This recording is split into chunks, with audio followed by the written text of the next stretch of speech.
부활과 은사를 뛰어넘어 하나님 나라를 이뤄가라. 기도하겠습니다. 하나님, 참으로 도약의 해, 문의 해라고 말씀하시는 이 2024년 우리 모든 교회 성도들 한 명도 빠짐없이 또 하나님 앞에 영적인 도약을 하는 한 해가 되기를 소망합니다. 하나님, 예배 시간마다 말씀하여 주시고 우리를 끌어올려 주시고 점프하게 하셔서 하나님의 그 마음의 자리, 그 눈이 있는 자리로 갈 수 있도록 인도하여 주옵소서. 예수님의 이름으로 기도합니다. 사도행전 강해가 이제 50번째 들어갑니다. 지난주까지 사도 바울은 이제 밀레도에서 에베소의 장로들을 초청해서 고별 설교를 하게 되고요. 이제는 마지막 예루살렘을 거쳐서 이제 로마 그리고 스페인까지 바라보는 이 마지막 선교 여행을 이제 시작을 하게 됩니다. 자, 1절 말씀 같이 읽겠습니다. 시작. 우리가 그들을 작별하고 배를 타고 바로 곳으로 가서 이튿날 로도에 이르러 거기서부터 바다라로 가서. 자, 이 선교 여행의 시작부터가 뭐냐면요, 작별입니다. 오늘 본문에 보니까 우리가 그들을 작별하고 이렇게 나오죠. 이 작별하다라는 단어가요 좀 특이해서 제가 좀 확인해 보니까 이별하다 6절에 나오는 그 작별하다랑은 다른 단어가 쓰여 있어요. 뭐냐면요, 잡아 떼어 놓다라는 단어입니다. 잡아 떼어 놓다. 거의 억지로 떼어 놓다라는 단어입니다. 그 무슨 말입니까? 이게 바울이 에베소에서 작별할 때 헤어지기 싫어하는, 그죠? 그 장로들과 이 바울이 헤어지기 싫어하는 그 만남이 완전히 억지로 떼어지다라는 단어가 쓰여 있습니다. 여러분, 바울과 이제 이별해야 되고 다시 볼 수 없는 이 장로들의 마음이 어떠했을까요? 너무나 슬펐겠죠. 여러분, 단기 선교 열흘만 갔다 와도요 진짜 가족 같아요. 근데 이 장로들은 정말 교회가 없던 그 지역에 사도 바울과 함께 양육을 받고 3년 넘는 시간 동안에 교회를 세웠습니다. 단지 어떤 인간적인 정만 있는 게 아니라 그 여정에 있어서 영적인 회복과 성령 충만함과 함께 고생했던 이 모든 여정이 다 이 공동체 안에 녹아져 있는 상황에서 이제는 이별을 해야 되는 상황이 온 거죠. 사도 바울도 힘들었을까요? 안 힘들었을까요? 속 시원하다 그랬을까요? 사도 바울도 힘들었겠죠. 제가 성경에는 안 써 있지만 아마 그 배 타기 전에 항구 화장실 3번째 칸에 가서 혼자 엄청 울다가 나왔을 거예요. 티 안 내고 이제 또 나와서 또 잘 있어 이러고 갔겠죠.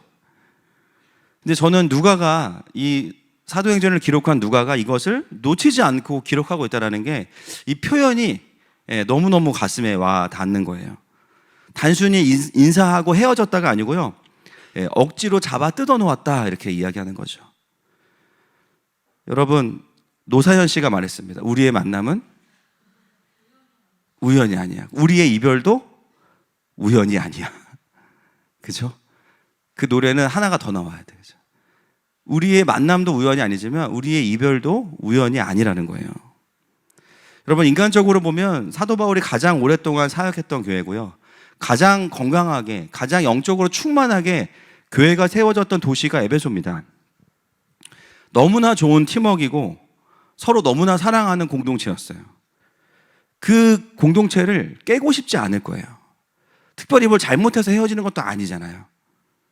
여러분, 오늘 본문이 우리에게 뭘 말하냐면 하나님 나라를 위해서 때로는 그 공동체도 서로가 파송을 해야 될 때가 있다는 겁니다. 이것은 단순한 이별과 헤어짐이 아니라는 거예요. 뭐가 우리가 서로 사이가 안 좋고 문제가 있어서 헤어지는 게 아니라 하나님 나라를 향한 영광스러운 파송이 이 4차 선교 여행의 도화점이라는 것이죠. 여러분, 사도 바울도 가고 싶어서 가는 게 아닙니다. 지금 몸이 이미 많이 상했고 나이도 많이 들어서 이제는 좀 쉬고 싶어요. 은퇴하고 싶어요. 그런데 그렇게 안 되는 거예요. 그래서 어떻게 해요? 더 큰 영적인 도약을 위해서, 하나님 나라의 확장을 위해서 그 사랑하는 공동체를 내려놓고 이제는 그 다음 항해를 시작하게 되는 겁니다. 여러분, 올해 저희 교회가 영적인 도약을 선포하면서 어디에 집중하고 있냐면 이 목장을 정말 교회처럼 우리가 같이 좀 더 다이나믹하게 전도하고 선교하는 공동체로 세워보자. 지금까지 너무나 잘 모여왔고 성장해 왔어요. 우리가 뭘 잘못해서가 아니라 이제는 마지막 때에 선교적인 가정교회로 도약을 하기 위해서 저희는 가정교회로의 전환을 이제는 시작하게 됩니다. 아마 지난주, 이번 주 여러 가지 또 시간들을 보내고 계실 텐데 제가 그래서 새로운 목장을 편성하면서 2달 정도 기도한 거거든요, 이게. 그리고 이제 3월 마지막 주에 저희가 이제 가정교회를 발표하면서 1달 전에 이미 또 명단을 놓고 기도하면서 계속 교정 중에 있습니다. 여러분들이 맞이하게 될 경우의 수가 대체적으로 이 정도입니다. 너무 안 맞는 멤버인데 계속 같이 가거나 헤어지거나, 평소 같이 가고 싶었던 멤버인데 같은 목장이 됐거나, 평소 싫어하던 멤버인데 새롭게 같이 하게 됐거나, 전혀 알지 못하는 사람인데 같이 하게 돼서 낯선 거. 나는 말 틀려면 3년 걸리는데, 그죠? 내가 좋아하던 사람이 목장 리더가 됐거나, 내가 저 사람만 아니면 돼, 그 사람이 목장 리더가 됐거나, 그 다음에 목장 모임에 관심이 없는데 갑자기 가정교회 하라 그러는 경우. 난 예배만 보고 가고 싶은데 자꾸 교회가 또 있대. 막. 이 10가지예요, 10가지. 여기 계신 모든 분들은 10가지의 범주 안에 들어가실 거예요. 여러분, 저희가 이 전환을 하는 이유는 뭐냐? 어떻게 하면 서로 더 성장할 수 있을까요? 어떻게 하면 우리가 더 이 마지막 때 하나님 나라의 그림을 담아낼 수 있는 구조로 갈 수 있을까? 이 고민입니다. 서로 뭐 사이가 좋고 안 좋고 사실 제가 잘 몰라요, 여러분. 다 잘 지내는 줄 알아요. 할렐루야. 분위기 안 좋습니다. 그 어떻게 알아요, 제가. 그죠? 잘 몰라요. 결국은 뭐냐, 기도하면서 하나님이 새로운 어떤 시즌에 정말 공동체를 이렇게 다시 만들어 가시는 시간인 거예요. 여러분, 분명한 것은 뭐냐면 우리 안에 만남과 헤어짐도 있지만 핵심은 뭐냐? 각 개인의 강력한 성장과 도약이 있을 것입니다. 치유와 회복이 있을 거예요. 할렐루야. 하나님 우리를 그렇게 인도해 가시는 분이세요. 너 그동안 즐거웠지? 이제 좀 괴로워봐라. 그런 분이 아니시라는 거예요. 여러분, 우리가 하나님의 주권 아래 살아가고 있기 때문에 우리들에게 있어서 만남과 이별은 반가움과 슬픔 그 이상입니다. 하나님께서 만나게 하시는 이유가 있는 거죠. 제가 오랜만에 새가족반을 하면서 정말 할 때마다 느끼지만 진짜 한 분 한 분 하나님께서 불러주신 이유가 너무나 분명하게 보여요. 삶을 들어보면 이래서 부르셨구나, 저래서 부르셨구나. 하나님의 뜻이 느껴집니다. 동일하게 헤어짐도 우리가 무슨 남북 이산가족 되는 거 아닙니다. 그렇죠? 여러분, 그리고 옛날에 별로 안 친했어요. 축복합니다. 정말 우리가, 근데 어느 순간 우리 하나님 안에서 이렇게 연합이 돼가지고 이제는 정말 헤어지는 게 슬플 때도 있는 거죠. 근데 우리가 여러분 아주 안 보고 그런 게 아니라 정말 조금은 또 다른 그룹에서 각자의 부르심을 따라가야 되는 하나님의 이유가 있다는 것입니다. 개인의 삶에서도 꼭 교회만이 아니라 수많은 만남과 헤어짐이 있어요. 때로는 믿지 않는 직장 동료들과의 만남과 헤어짐도 있어요. 그런데 여러분, 중요한 건 뭐냐면 하나님의 뜻에 깨어있는 사람들은 믿지 않는 자들을 만나게 하시는 이유와 헤어지게 하시는 이유도 들을 수 있다는 겁니다. 그래서 어떻게 돼요? 그 사람을 통해서 하나님이 하신 일들을 감사하게 되고, 그렇죠? 또 그 사람을 보내면서도 감사하게 되는 것이죠. 여러분, 오늘 또 모임들을 많이 하실 텐데 목장들을 마무리하면서 하나님께서 서로를 통해 하신 일들을 많이 나누셨으면 좋겠어요. 할렐루야. 집사님 때문에 내가 부처님이 됐어. 참느라고. 몸에 라면 사리가 100개가 들어있어. 축복해. 이렇게 하셔야 되는 거야. 내가 집사님 때문에 진짜 기도가 늘었어.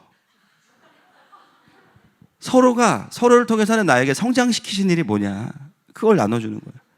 그래서 진짜 서로가 이렇게 인간적인 만남과 헤어짐을 정리하는 게 아니라, 그죠? 하나님이 하신 일들을 나누고 축복해주고.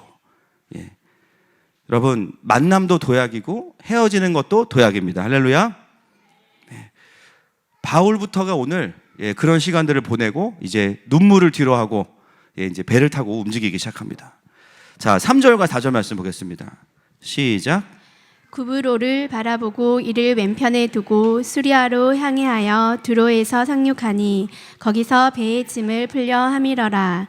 제자들을 찾아 거기서 이레를 머물더니 그 제자들이 성령의 감동으로 바울더러 예루살렘에 들어가지 말라 하더라. 바울은 보면 지금 이 지도를 따라가도 이게 설교 하나인데요. 넘어가겠습니다. 하여튼 급해요 지금. 그래서 여러 여정을 거쳐서 두로에 도착하는데 두로는 큰 항구다 보니까 여기 짐을 풀어야 되거든요. 거기에 일주일 동안 머물면서 그 사이에 거기에 있는 제자들을 만납니다. 근데 그 제자들이 뭐라고 하냐면 성령의 감동으로 예언하는 거죠. 그 당시에 초대교회는 다 이 영성이 다 풀어져 있기 때문에 기본이 다 돼 있어요. 그냥 성령의 감동으로 예언을 해요. 하나님 주시는 감동이 있는데 사도 바울 예루살렘에 들어가지 마 이렇게 이야기하는 거예요. 여러분 오늘 본문에서 우리가 해결해야 될 게 있습니다. 성령님끼리 싸워요. 충돌돼요. 오늘 본문이 이상하게 느껴지셔야 되는 거예요. 여러분 지금 바울이 예루살렘으로 가는 이유는 뭐 때문에 가는 거예요? 당근 때문에 갑니까? 뭐 때문에 가는 거예요? 복음 전하려고 성령님의 감동을 따라 가는 거예요. 근데 가는 여정에서 성령의 사람들인 예언자들이 뭐라 그러냐면 가면 안 된다고 이야기하는 거예요.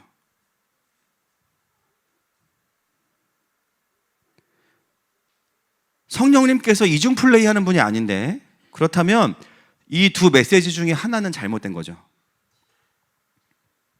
그래서 오늘 본문을 잘 들여다보면 우리에게 주시는 은사들이 어떻게 해야 더 잘 사용되어지는지를 점검할 수가 있는 겁니다.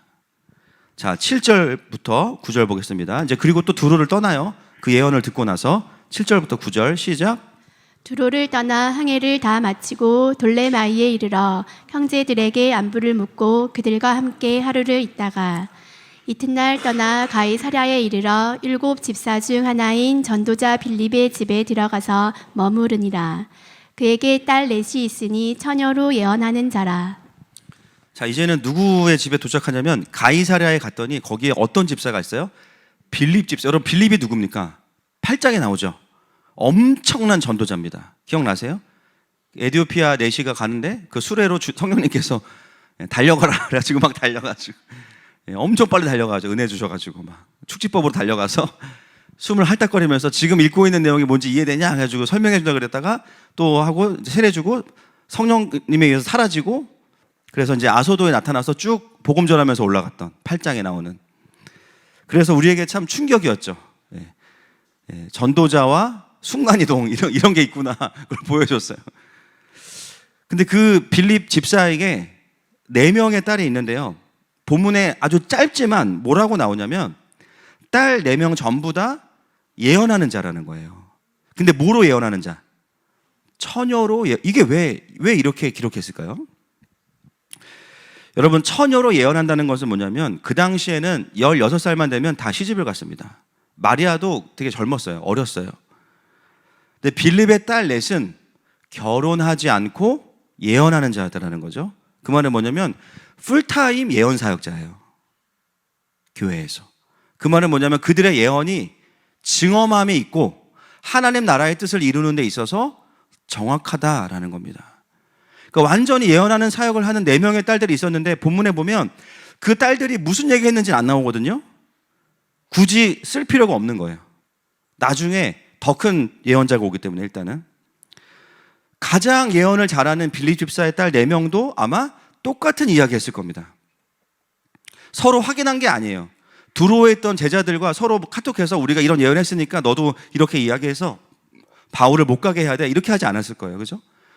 전혀 상황을 모르는 상황 속에서 성령님의 똑같은 감동으로 이 4명의 딸들이 예언하는 거예요. 가면 결박당하고 죽을 수 있다. 여러분 그 당시에 초대교회의 디폴트 값이 이 정도입니다. 그냥 기본적으로 어딜 가나 예언하는 자가 있고 환상을 보는 자들이 있었어요.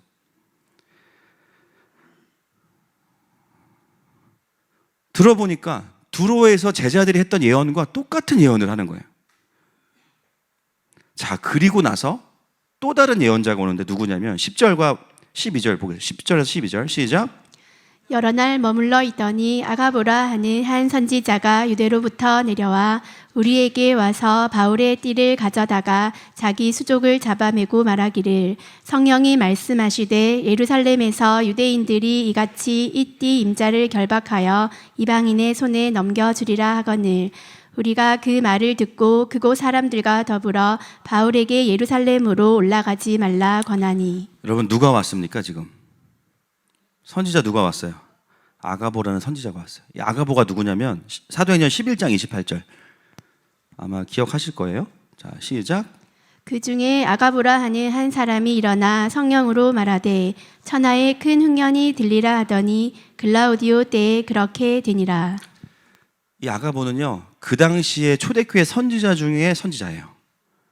예, 가장 예언이 정확한 사람이었습니다. 그가 했던 예언 중에 하나가 뭐냐면 흉년이 올 거다 2년 전에 이걸 예언했는데 2년 뒤에 맞았어요. 그러니까 가장 그 초대교회 중에서 가장 증엄함이 있는 선지자라고 불렀던 아가보가 와서 그래서 아가보의 예언은 기록해 놓은 거예요. 지금까지 제자들 처녀로 있었던 4명의 그 딸들 다 똑같은 맥락인데 가장 정확한 예언자가 누구냐? 아가보니까 아가보의 예언을 정확히 기록해 놓은 겁니다. 그 내용이 뭐예요? 똑같아요. 예루살렘에 가면 결박당하고 오히려 바울의 그 허리띠를 가져다가 자기가 퍼포먼스를 합니다. 자기 손을 막 묶어요. 그러면서 이렇게 될 거야. 이방인에게 넘겨질 거야. 이렇게 이야기하는 거예요.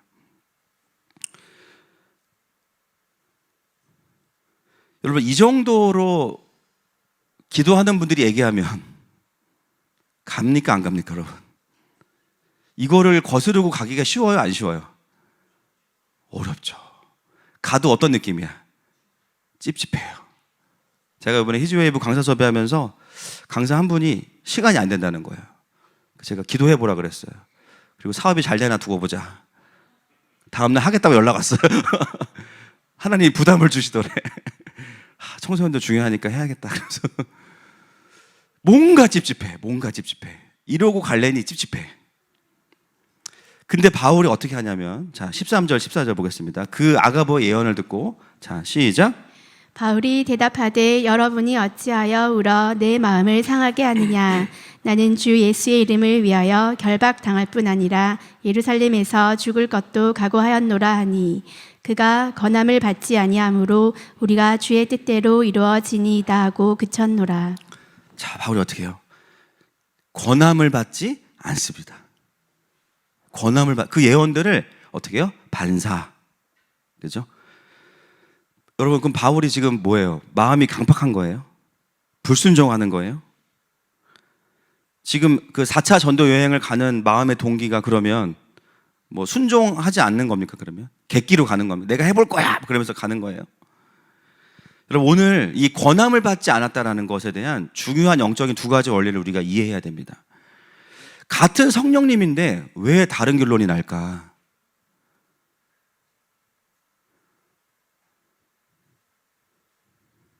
여러분 성령님은 일단 문제가 없으세요. 아멘입니까? 문제가 생기면 우리가 큰일 납니다. 그죠? 그 성령님 한 분이시잖아요. 다를 수 없죠. 그러면 결국 뭐가 문제냐면 은사의 통로가 됐던 사람의 문제인 거예요. 결론적으로는. 여러분 이 예언을 잘 뜯어보시면 아가보의 예언을 보면요. 어디까지 이야기하냐면 가면 위험하다까지 이야기해요. 근데 예언은 딱 거기까지만 예언인 거예요. 아가보가 받은 감동은 가면 위험해까지였어요. 근데 그 뒤에 보면 뭐라 그러냐면 자 12절 다시 한번 보겠습니다. 12절 그 감동을 받고 나서 시작. 우리가 그 말을 듣고 그곳 사람들과 더불어 바울에게 예루살렘으로 올라가지 말라 권하니. 자 감동은 틀린 게 아닌데 그걸 전달하는 사람이 어떻게 해요? 자기 판단이 들어갔죠. 위험해까지. 여러분 시언은 보이는 것까지만 말해야 돼요. 일단 축사자다 보이는 것까지. 근데 어떻게 해요? 판단이 들어갔어요.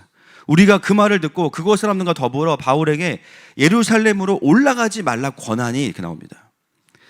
아 위험하니까 자동 프로세스가 뭐냐면 자기들의 상식으로는 그러니까 안 들어가는 게 맞아. 자기 판단이 들어갔죠. 그리고 예언자들에게 보여주신 그림과 감동은 그들이 봤던 게 그북의 전부였던 거예요. 여러분 사도 바울은 이미 부르심을 받을 때부터 성령님께서 말씀하셨어요. 너 앞으로 힘들 거야. 누구보다 예루살렘에 올라가면 어떤 일을 겪게 되는지를 가장 먼저 보고 가장 먼저 알았던 사람이 누굽니까? 사도 바울입니다. 그러니까 사도 바울이 몰라서 가고 있는 게 아니에요, 지금. 중요한 건 뭐냐면 사도 바울이 봤던 그 하나님 나라의 큰 그림 안에서 사도 바울은 가고 있다면 예언자들은 하나하나 지엽적인 그림들을 가지고 자기 판단으로 이야기하고 있는 거죠. 성령님이 충돌된 게 아니라 그 성령께서 주신 감동에 대한 그림의 차이가 가져온 부분이 바로 첫 번째 이유입니다. 여러분, 왜 이 은사라는 것이 질서 가운데 사용되어져야 되는가? 그 이유 중 하나가 바로 이겁니다. 제가 비유를 드릴게요. 여러분, 산에 올라갈 때, 등산할 때요, 제일 밑에 있는 사람이 볼 수 있는 시야는, 산 제일 밑에 있는 사람은 내가 보이는 요 정도일 겁니다. 그죠?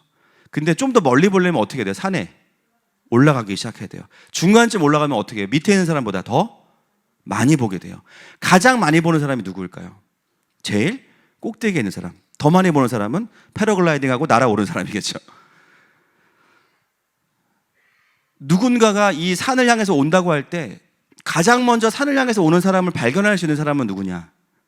자세하게는 못 봐도 제일 위에 있는 사람이에요. 저기 누가 온다. 근데 아직 중간쯤에 있는 사람들은 그게 안 보여. 에이, 설마 오겠어? 제일 밑에 있는 사람은 아예 안 올걸? 에이, 괜히 시간 낭비 같은데? 여러분, 오늘 본문의 예언자들은 잘못 들은 게 아니에요.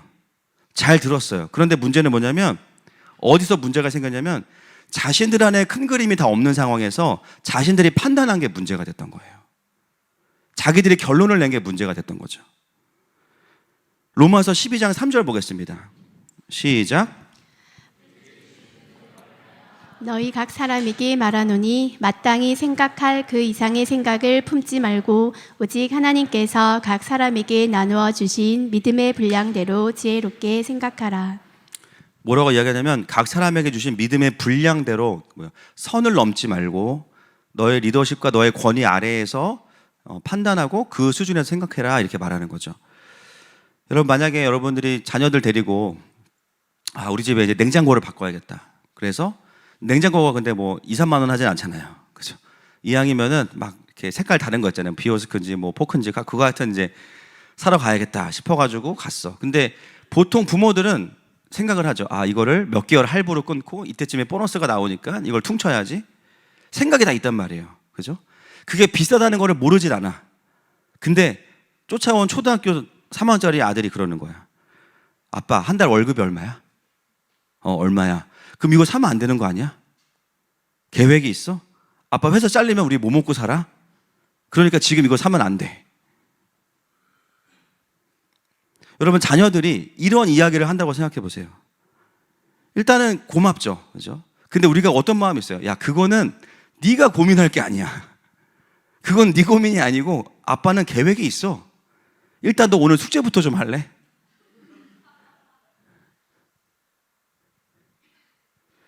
하나님께서는 우리가 늘 나누고 있지만 각자에게 우리가 서로 사역할 때도 모든 것을 다 한다면 우리가 하나님이겠죠. 그렇죠? 그 시즌에 그 사람에게 맞는 하나님의 마음을 받아서 나눠주지만 그게 전부가 아니잖아요. 조각이잖아요.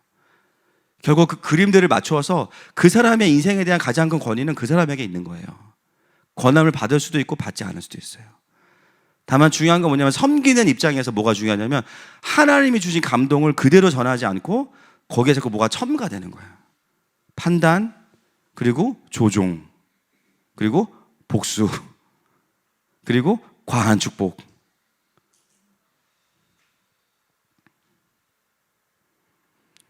사실 이것은 정확히 말씀드리면 교만의 문제입니다. 교만의 문제. 선을 넘는 거잖아요. 나에게 주신 자리보다 더 높아지려는 게 뭐예요? 그게 하나님 주신 계시를 내가 더 넘어간다는 얘기예요. 교만의 문제인 거예요. 그래서 어떻게 돼요? 결국은 같은 그림을 받았지만 공동체를 향한 하나님의 뜻과 반대의 결정을 이야기하기 시작하는 거죠. 그래서 오늘 본문의 충돌이 일어난 겁니다. 첫 번째 이유. 여러분, 이제 목장이 또 바뀌면 여러 가지 변화들이 있을 텐데 혹시 그런 일이 없겠지만 목원들 중에 나는 막 디나미스, 옆나미스, 앞나미스 팀 해가지고 이미 다 열렸어. 근데 우리 목장 리더는 안 그런 것 같아. 막. 그러면 누구에게 순종해야 돼요? 네. 아무 때나 정수리 열지 마시고. 목장 리더의 권위와 질서 아래서 가야 돼요. 그거 넘어갔다 걸리면 아시죠? 네. 축복합니다. 성경적으로 사역하는 게 중요해요. 성경적으로 사역하는 거. 한국 교회는 이거가 어려우니까 아예 이걸 그냥 다 없애버렸죠, 그냥. 네. 그래서 묶인 자들을 풀 수가 없어. 그렇지만 하는 분들은 뭘 해야 돼요? 성경적으로 이걸 풀어가야 되는 거예요. 질서 아래에서. 그 목장에 그림을 주시는 분 누구냐? 목장의 리더입니다. 그 사람의 뭐 인격 이게 문제가 아니라 물론 다 중요하지만 그 사람의 리더인 이유는 뭐냐면요. 하나님 그 사람을 그냥 산 위에 놓으셨기 때문이에요. 보고 있기 때문이에요. 보고 있기 때문에. 그래서 그것들을 우리가 본만큼 나눌 수는 있지만 컨펌은 질서와 권위 아래서 하는 거예요. 여러분 절제가 없는 성령의 은사는 사단에게 붙들리기가 쉽습니다. 내 연약함과 연결되니까. 내 교만, 내 판단, 자기 기만. 제일 무서운 게 내가 나를 속이기 때문에 내가 옳다고 생각하는 거예요. 계속. 내가 맞게 보고 있어. 내 예언이 맞아. 내가 원하는 대로 해야 돼. 근데 보면 하나님의 일하신 거 반대의 이야기를 계속해요. 자기 기만이에요. 자기 만족. 내가 이런 은사가 있어. 문제는 뭐냐면 은사가 있다 없다가 중요한 게 아니라 하나님의 뜻과 함께 가지 못하는 게 진짜 이게 문제죠. 불순종의 영과 연결되는 거니까. 그래서 이거는 정말 분별이 필요한 겁니다. 은사가 있다고 하면서 충성스럽지 않고, 은사가 있다고 하면서 절제가 없고, 은사가 있다고 하면서 사납고, 은사가 있다고 하면서 온유하지 않고, 그 은사로는 사람을 살리기가 어려운 거예요. 오늘 아주 외람된 말씀을 드립니다, 제가. 오늘 바울과 예언자들이 결론이 달랐던 이유 중에 큰 것이 바로 이 부분의 문제인 것이죠. 내가 보는 것을 다라고 생각하고 내가 옳다라고 생각하고 권위와 질서를 넘어서 판단해낸 거. 그리고 또 한 가지가 있습니다. 여러분 13절 다시 보면요. 그 예언을 했을 때 사도 바울이 그래 나도 예언으로 대적해야지. 장풍 싸움입니까 이게? 내가 주신 예언 아가버 너 집에 가다 넘어질 거야. 그 띠 안 풀려. 풀리지 마. 계속 묶여 막. 이러고 막 집에 가고. 예언을 맛 예언으로 대응한 게 아니에요. 13절 다시 한 번만 띄워주실래요? 13절 시작. 바울이 대답하되 여러분이 어찌하여 울어 내 마음을 상하게 하느냐. 나는 주 예수의 이름을 위하여 결박당할 뿐 아니라 예루살렘에서 죽을 것도 각오하였노라 하니. 자, 각오하였노라가 원어로 보면 기꺼이 하다라는, 자원함으로 하다라는 뜻이에요. 성령의 감동을 또 다른 은사로 얘기한 게 아니라요. 어떻게 맞받아치냐면 내가 원하는 게 이거야. 각오라고 번역했지만 내 소명, 내 부르심, 내 소원, 나의 열망, 나의 desire, 내가 하고 싶은 게 이거야. 하나님 나라를 위해서. 바울은 자신이 환란이 올 걸 알고요. 결국 예언은 본인들이 하지만 그 환란 다 바울이 당할 거 본인이 제일 잘 알아요. 근데 그 모든 감동을 다 이길 수 있는 해석이 어디로부터 오는가? 나를 지키려고 하는 것보다 하나님과 하나님 나라에 대한 사랑 때문에. 그래 맞아. 그렇지만 나는 이 길을 가는 게 나의 행복이야. 은사로 승부를 본 게 아니에요. 결단이라기보다는 사모함과 사랑이 가장 높은 은사입니다. 그래서 고린도서 13장에 가장 큰 은사가 뭐예요? 사랑인 거예요. 여러분 우리의 사랑은 휴머니즘이 아닙니다. 우리 그렇게 안착한 거 아시죠? 그죠? 부분적으로 따뜻해 우리는. 하나님의 사랑, 우리의 사랑은 어디로부터 오는 거? 하나님을 향한 사랑과 이 사랑으로부터 흘러가야 그게 진짜 아가페잖아요. 오늘 본문에서 이 어떤 충돌이냐면 결국 이 예언자들은 교만과 두려움의 문제에 붙잡혀 있었기 때문에 가면 안 된다고 말한 거예요. 그래서 오늘 본문은 은사와 은사의 충돌이 아니고 사랑과 두려움의 충돌이 일어난 겁니다. 예언자들은 염려했겠죠. 죽으면 어떡하지? 사도 바울이 사라지면 어떡하지? 어떻게 하지? 방법을 강구하는 건 맞지만 그들 안에 뭐가 있냐면요, 두려움이 잡고 있어요. 두려움이. 여러분, 두려움은 하나님의 은사도 굴절시켜요. 두려움은 하나님의 음성을 굴절시켜요. 그래서 은사보다 더 중요한 게 존재예요. 은사가 없어서 여러분 안 시키고 그런 게 아닙니다. 존재가 안 돼 있으면 더 전진 배치를 할 수가 없는 게 뭐냐면요, 결국 내가 어려워지기 때문이에요. 사도 바울은 내가 죽는다고 하더라도 나의 목숨을 조금도 귀한 것으로 여기지 아니하노라.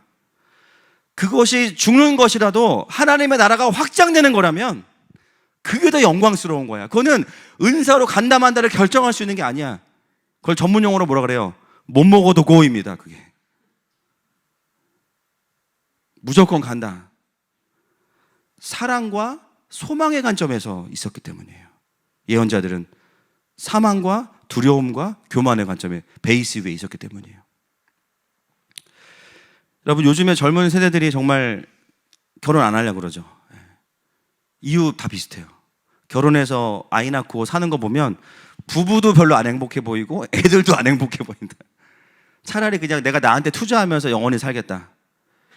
여러분, 이 자체는 팩트인 것 같죠? 근데 똑같은 걸 보면서 다른 생각을 해요. 그래서 결혼을 안 할 거야.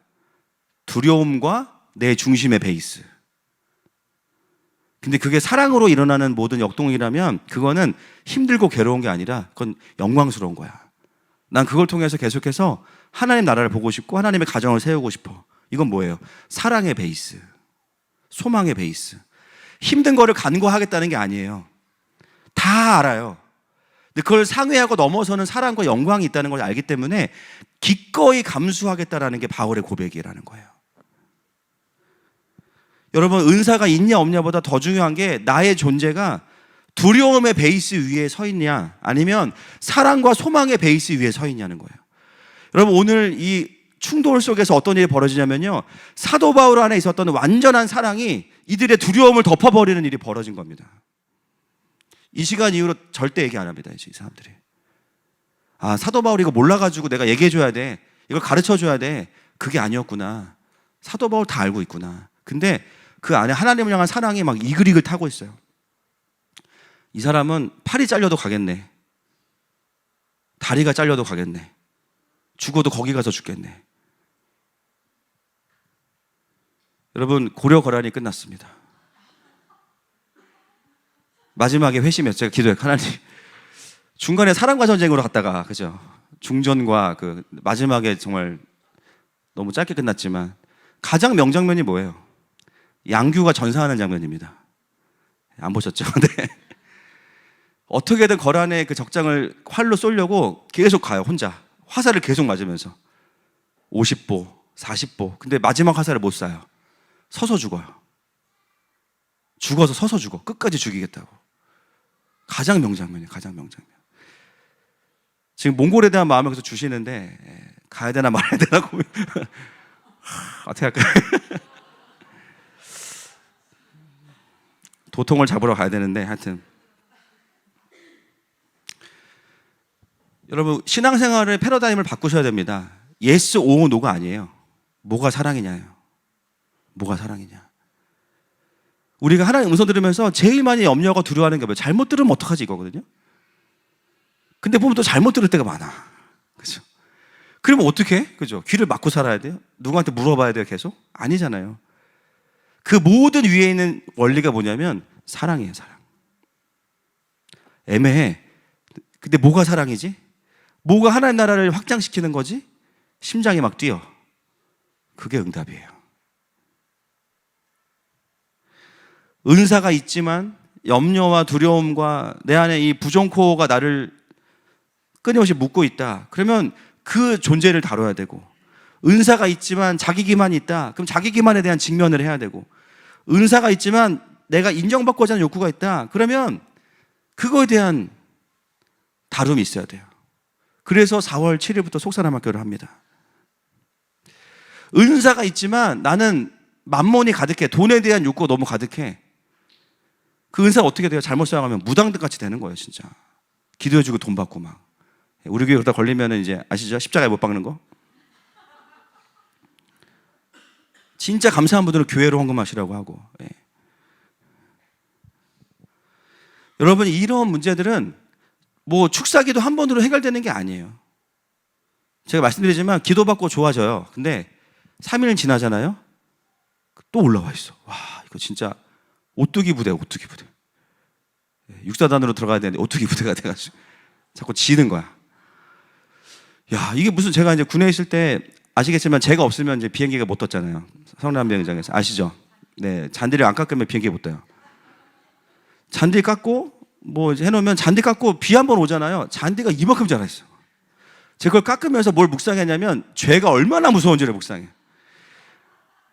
아주 치유축사 아주 검으로 다 뽑고 쪼개고 찌르고 다 했어. 막 파고 막 집 허물고 막 철거하고 다 했어. 3일 후에 목사님 똑같아요. 이렇게. 왜냐하면 존재 안에 깊이 들어와 있는 이 부분들은 은사로 푸는 게 아니고 회개로 풀어야 되거든요. 왜 회복이 없냐면 자꾸 내가 하나님과의 인격적인 관계에서 말씀으로 직면하고 돌이켜서 이게 존재가 바뀌길 원하시는데 자꾸 어떻게 돼요? 아웃소싱을 주는 거예요, 영적으로. 그러니까 어느 정도 좋아지는데 안 바뀌어. 아무리 뭐 기도해도 며칠 지나면 똑같은 상황이 있는 거예요. 그래서 속사람 학교를 다시 하기로 했습니다.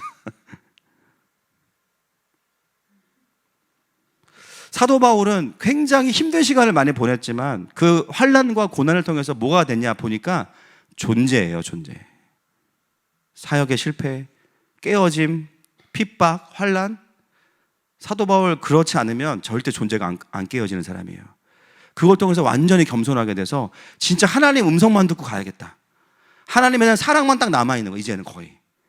어떻게 해요? 성령의 감동으로 미혹이 오는데 거기에 반응하지 않아요. 그냥 하나님 향한 사랑으로 그냥 전진하는 거예요, 계속. 무엇이 사랑인가? 무엇이 하나님 나라를 향한 전진과 도약인가? 설령 그 마지막 끝그림을 다 이루지 못해도 서서 죽으리라. 사도 바울 안에 온전한 사랑이 있었기 때문입니다.